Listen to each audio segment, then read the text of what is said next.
Syifa dari kelas 9D. Dan saya Putri Wahyuni. Saya Maudatul Ainamira. Kami akan Membacakan tentang kota tanpa buku. Yeay!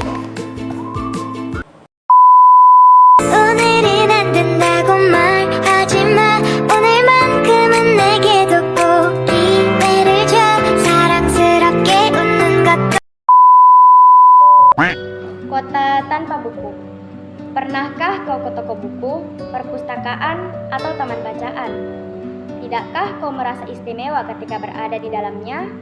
Di sekelilingmu ada berbagai tokoh dari dunia nyata dan hayal. Tempat yang pernah kau kunjungi dan yang belum. Informasi dan cerita dari masa lalu, masa kini, dan masa depan. Semua berpadu, semua berada dalam genggamanmu. Saat berada di antara buku, tidakkah kau merasa menjadi raja dan ratu?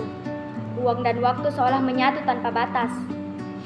Kau bisa terbang melintasi sekat negara dan melewati berbagai zaman.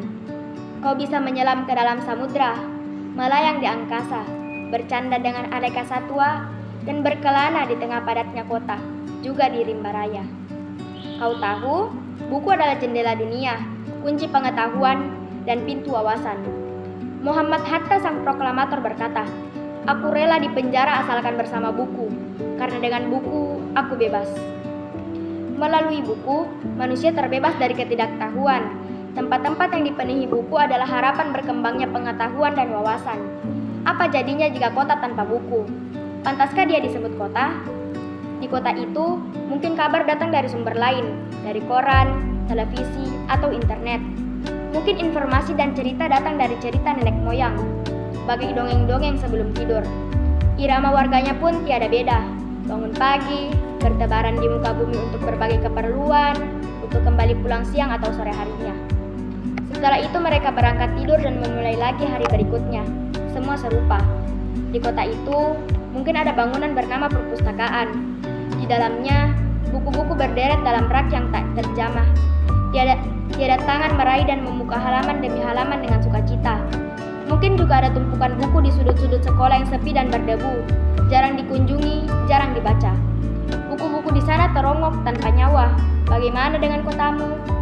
Mungkin kau tinggal di tengah kota yang megah, atau di gang sempit, di desa terpencil, di sisir pesisir, atau di kaki gunung. Adakah perpustakaan, taman bacaan, atau toko buku di dekat rumahmu? Jika ada, apakah tempat itu menjadi wadah berkumpulnya anak-anak dan warga? Menjadi pusat berkembangnya wawasan dan pengetahuan, atau hanya menjadi pajangan? Maukah kau menjadi orang yang menghidupkannya? Kau bisa mengunjunginya dan mengajak teman-teman membaca dan berbagi cerita di sana. Jadikan tempat itu sumber kegembiraan dan pengetahuan. Jika tempat itu belum ada, maukah kau menjadi orang yang mulai menghadirkannya? Kau bisa memulai dari sebuah sudut di teras rumahmu. Ajak teman-temanmu memulai langkah baru. Jangan biarkan waktu berlalu tanpa buku. Siapapun dirimu, bersahabatlah dengan buku. Dia akan menjadi teman setiamu sepanjang waktu.